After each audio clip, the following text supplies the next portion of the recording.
Welcome back to My Dad Watches The Bachelor. I'm Meredith, and I'm here with my co-host, my dad.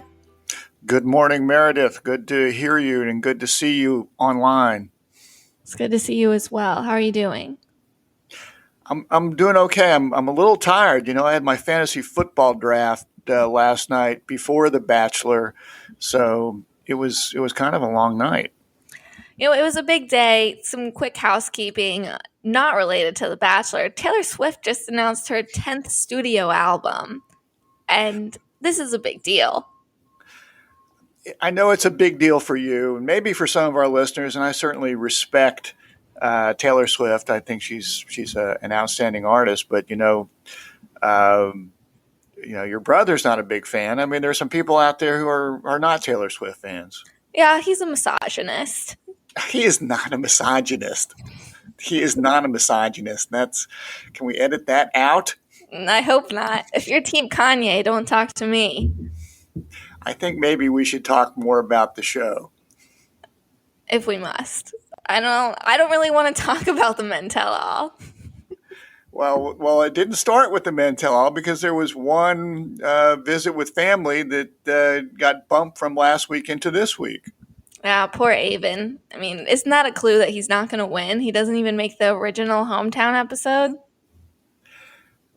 Well, but I apparently he got a rose to go to the next round, which I guess we need to talk about at some point in time. But I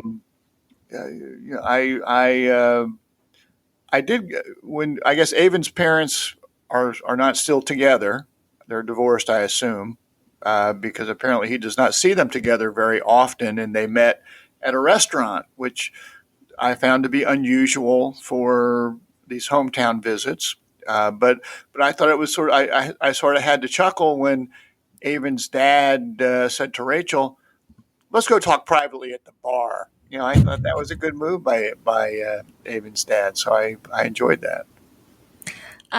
What I enjoyed is that Aven's hometown is in Salem, Massachusetts. Gotta love the witch trials, and I'm actually planning a trip there this fall, so it was very nice to see. Okay. Well, I didn't know that you were planning on going to Salem. It looks they did what they could to make it eerie, and I guess it would be a good Halloween place to visit. Yeah, this reference is not, you're not going to get this, but for our younger generation of listeners, it was very much giving me like the Halloween spooky ghost episode of Sweet Life of Zack and Cody, like very cheesy, like they're trying to make it creepy. It's not creepy. Bad like music in the background is just not great.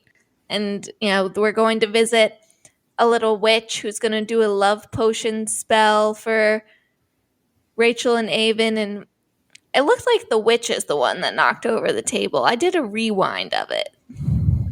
Yeah, so for their hometown, they go to a scary Salem witchcraft type store, and there's someone who claimed to be the Massachusetts love witch, who I found to be pretty scary. She was a pretty scary person to me. I just I don't think I'd want to spend a lot of time with her.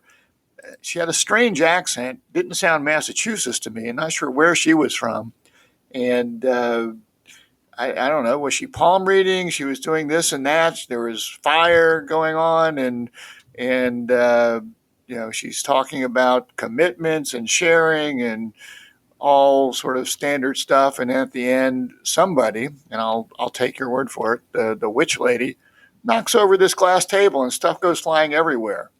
The love table went to the floor. Yeah, so obviously Rachel and Aven won't end up together. Their love potion ended up on the floor. Well, are there things that you enjoyed? So the primary part of last night's episode was Men Tell All. Was there anything that you enjoyed? I enjoyed that ABC cut out the rose ceremony since no one went home. They need to start cutting out more pointless scenes. So you can have more of Men Tell All? No. I comment on that later. I don't really love what they showed us instead. But I think moving forward, if nothing's really happening, we don't need to see it. And it's kind of like on Survivor. they have secret scenes on CBS's website. It's like, now the rose ceremony is a bachelorette secret scene. You have to go searching for it. I don't think I'm going to search for it. I don't know about you. I also did not search for it. Well, I did like Avon's father, who I think his name was AJ, who, unlike Tino's father, I thought that Avon's father asked some difficult questions, but had a real conversation with Rachel and sort of made the conclusion that hey, this is a young lady that I could see my son ending up with, and she seems to have her head about her. So I thought they had a more legitimate conversation. He seemed more open minded than Tino's dad. Yeah, I feel like Rachel was very nervous about meeting Avon's family, and there really wasn't a reason to be. However, I did see on Twitter that this was actually Rachel's first hometown date, not her last one. So I think that makes sense, like why she was super nervous for almost no reason. It was her first time meeting any of the parents. Considering the way they showed it to us after the debacle with Tino, I thought that maybe that's why she was so nervous. But that also makes sense. Mm-hmm. Another high of mine, Paradise looks great this season. Can't wait to watch it. Ugh. So, yeah, okay. Well, I'm not even going to touch Paradise. Well, that's unfortunate for you. It looks great. Shanae's there. Andrew S. is there, who I met this past year, in case anyone forgot. He may or may not have given me COVID. I may or may not have given him COVID. We don't know. Not because you guys just met and socially and shook hands or something like that. That's no, how. Not because we have a secret love child. Don't worry. Okay, thanks. This is not a good episode for us. My only other high, I enjoyed Tarzan apologizing to Gabby for saying that he'd leave if she was the only bachelorette there. You could tell that he was genuinely very sorry. He was upset by his words. And I'm impressed with Tarzan's awareness and emotional maturity. Well, I think that when you see it on screen, it probably hits you much harder than what he thought happened then. So we'll give him credit for that, and I agree with you that. And looks like we're going to get some more Tarzan in Paradise. Looks like he's thriving in Paradise.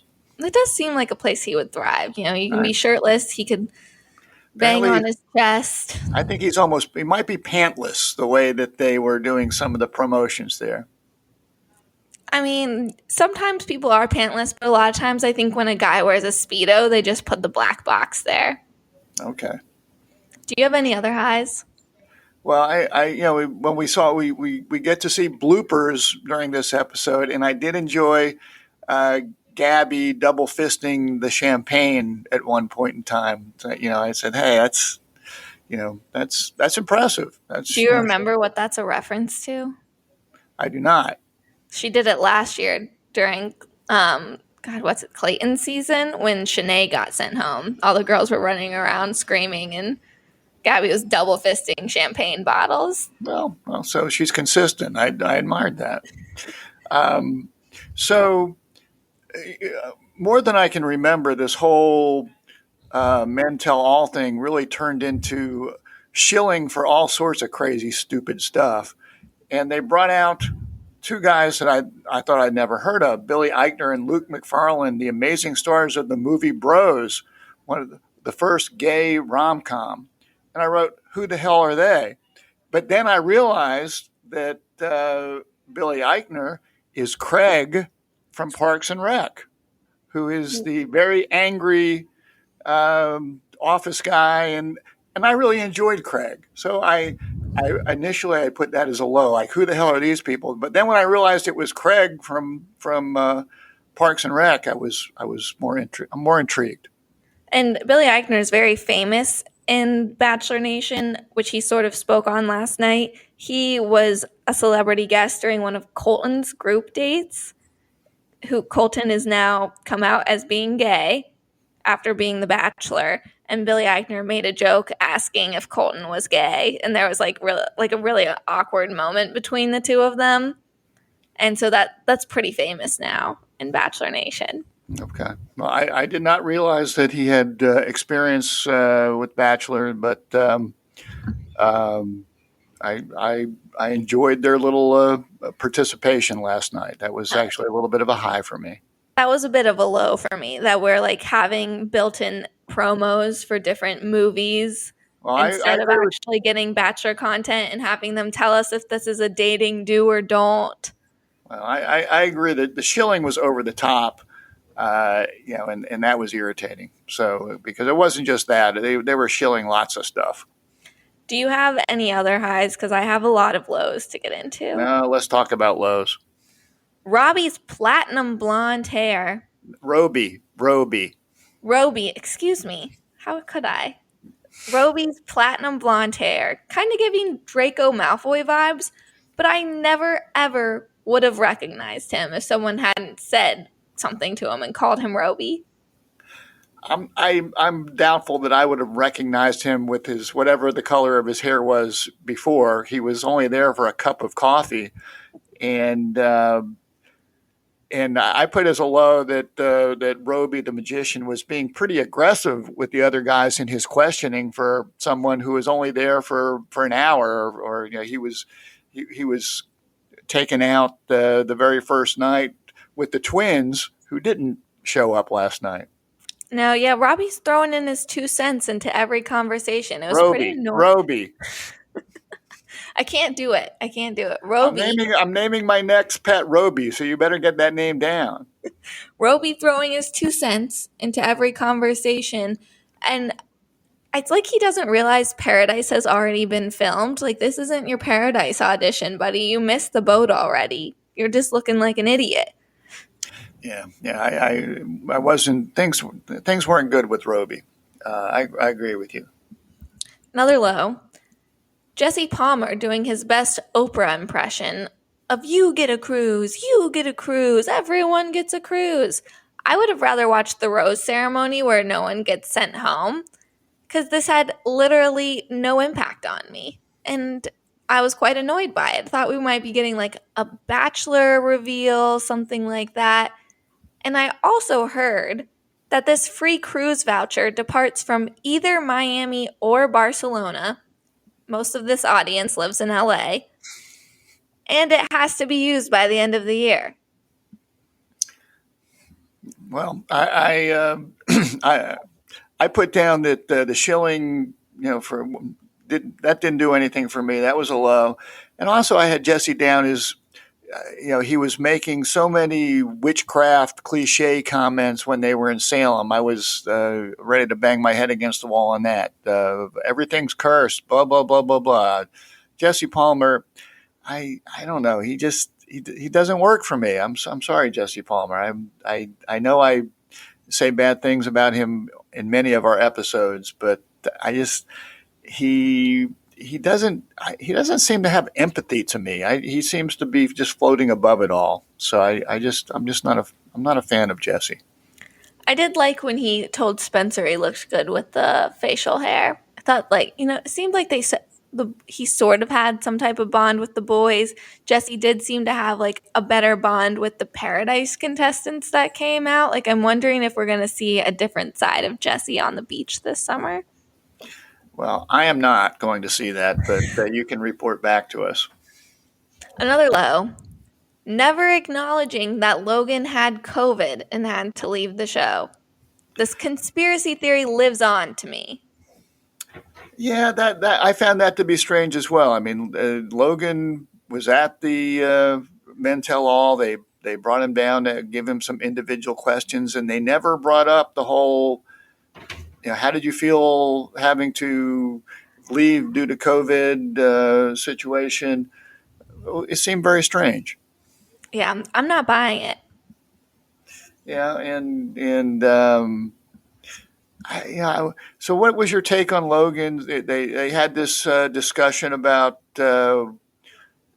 Logan switching from Team Rachel to Team Gabby and the timing, and And Logan, I thought, did his best to explain it, but ultimately said, hey, if taking a rose from Rachel to get closer to Gabby is a bitch move, so be it.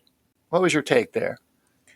I mean, I don't think it was a cool thing to do, but like, if he had ended up being like Gabby's soulmate, I think it would have been accepted better. But the fact that he was there for like half a week and then mysteriously left because of COVID, it just like seemed unnecessary. I don't know. I think that they're trying to give Logan a good edit in this Men Tell All. And Logan is going to be on Paradise as well? That's what they said. Okay. And sounds from the preview, it looked like Logan is a hot commodity in Paradise. Okay, fine with me. Enjoy. Next low, the absurd amount of armpit smelling going on in the bloopers.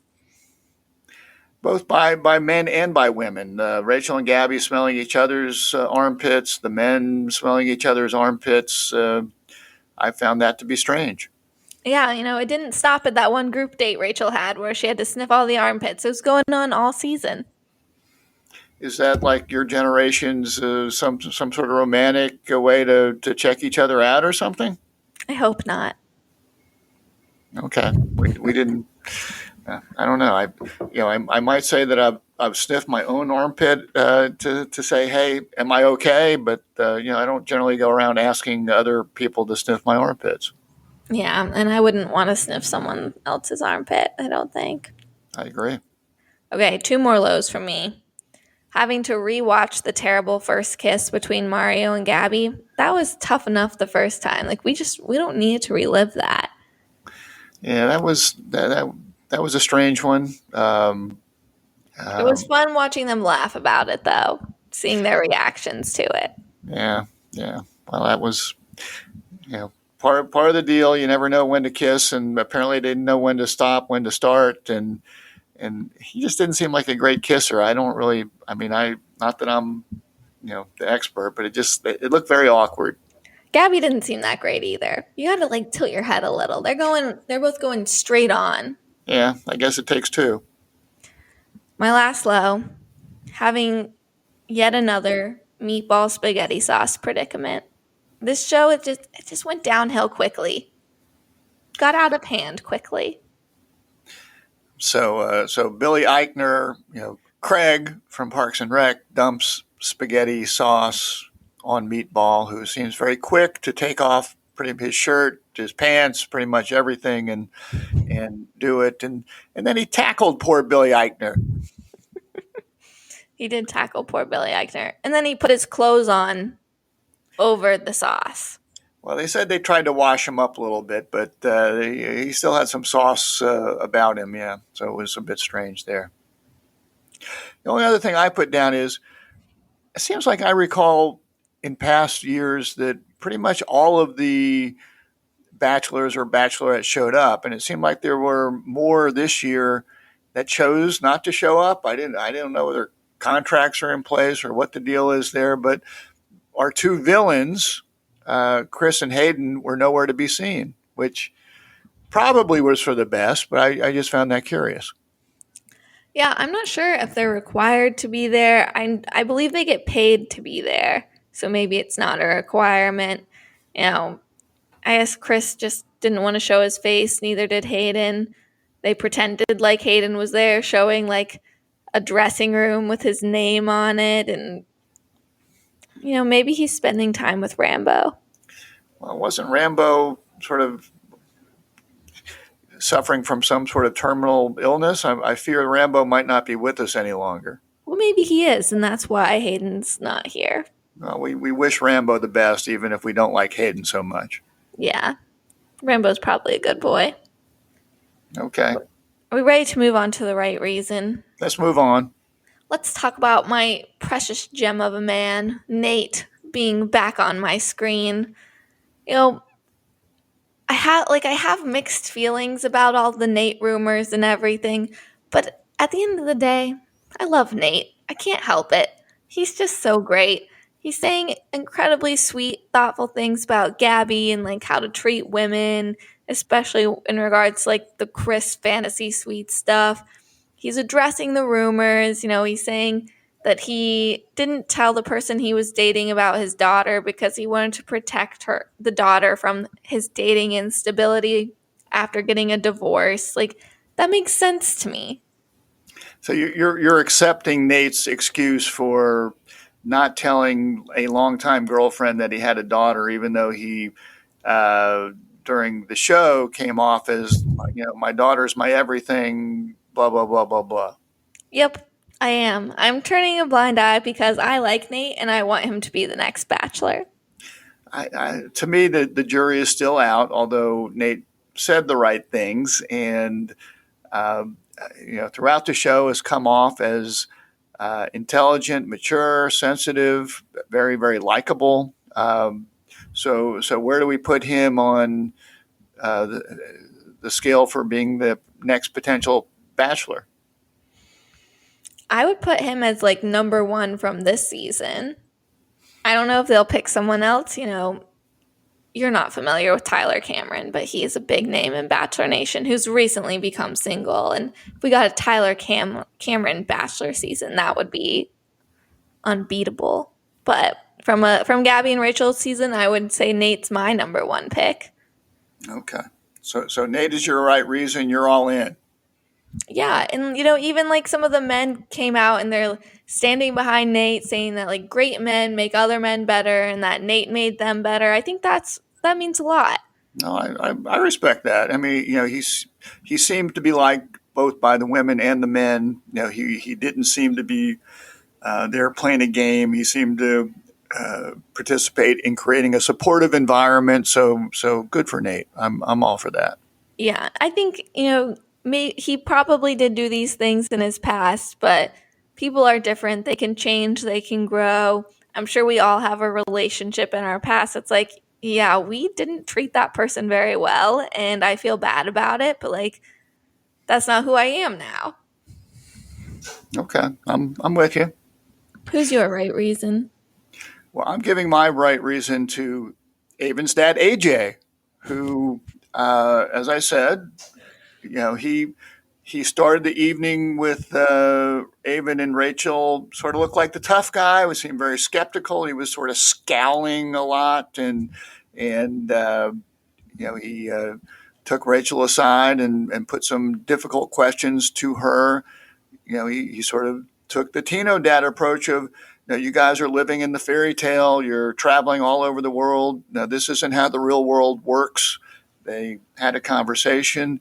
He listened. He seemed to understand that it's not his life to live, that he understands that his son is going to make these decisions. Had some conversation with his son, Avon, seemed to respect and support the decision and basically said, hey, she seems great. Don't let her get away. So I appreciated that approach, and that we as dads want to and moms want to make sure that you are with someone that you can be with over the long term, but ultimately we have enough trust in you to make that decision. So I like David's dad.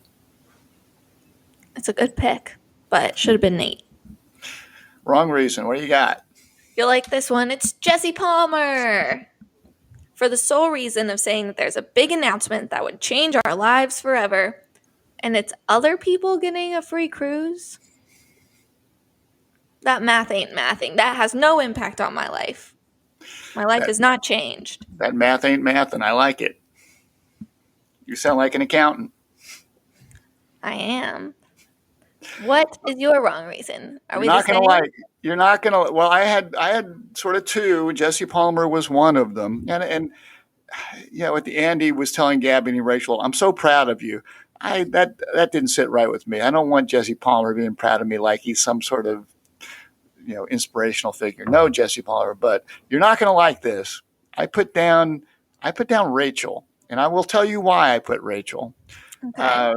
Because at the end of her hometown with Avon, Avon tells Rachel that he's falling in love with her. And that seems to make Rachel just go crazy, happy. She loves it.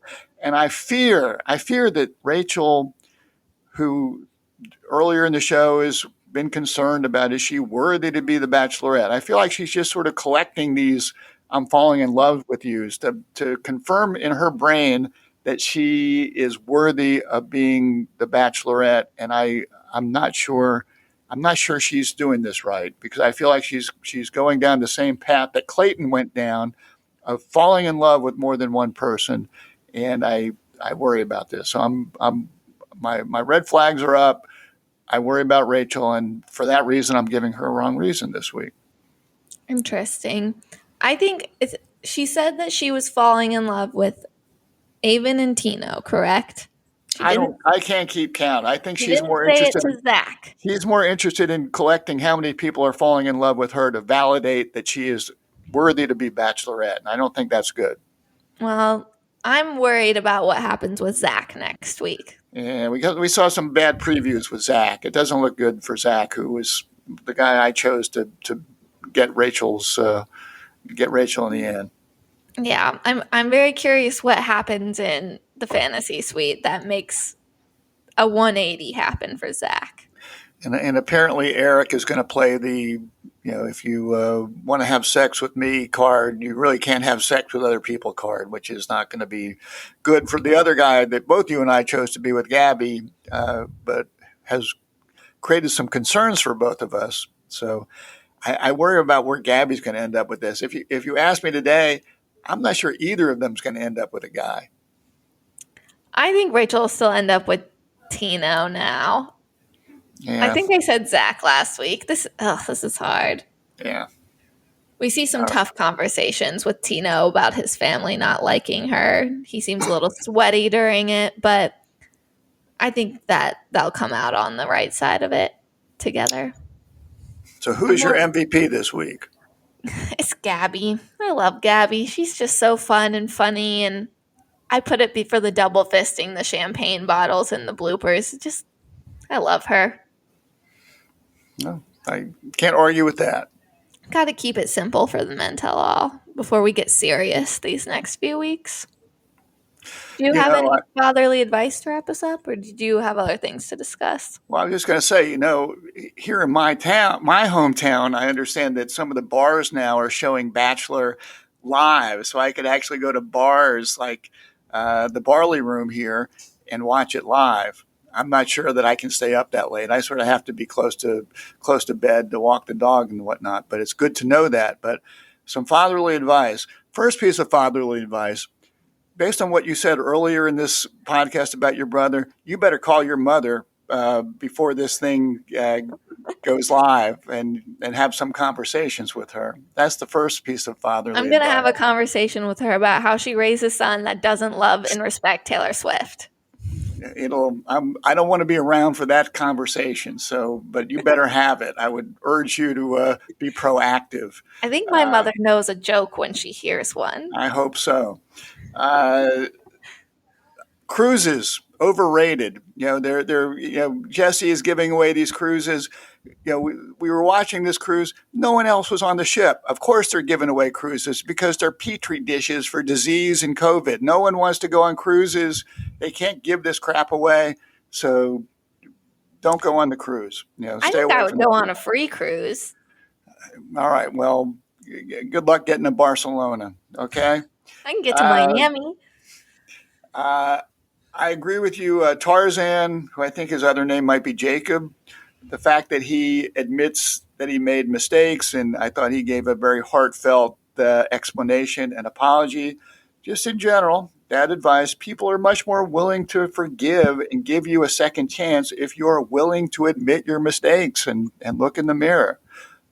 So good job by Tarzan there. It's okay to say, hey, I did something wrong.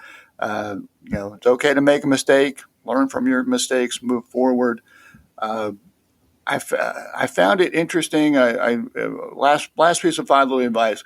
At one point in the conversations with the men, Gabby said that people want to be chosen. She was having some conversation about, it sort of just came late. We never really clicked. And I didn't really hear from you that you wanted to be with me. If you want to be with someone, you need to let them know. And sort of an example from Logan, who said that he was waiting for the perfect time and the perfect place to have a conversation with Rachel. If you wait for the perfect time and the perfect place, you're going to be waiting a long time. So you need to grasp the moment and tell that special person that you love them. I don't think Logan was saying that he loved her, but I understand the sentiment. It gives us a lot to think about for the rest of the week, going into the holiday weekend. That's what I'm here for. We'd like to thank The Mesh for hosting our podcast, and if you like what you're hearing, feel free to give us a 5-star rating and subscribe so you never miss an episode.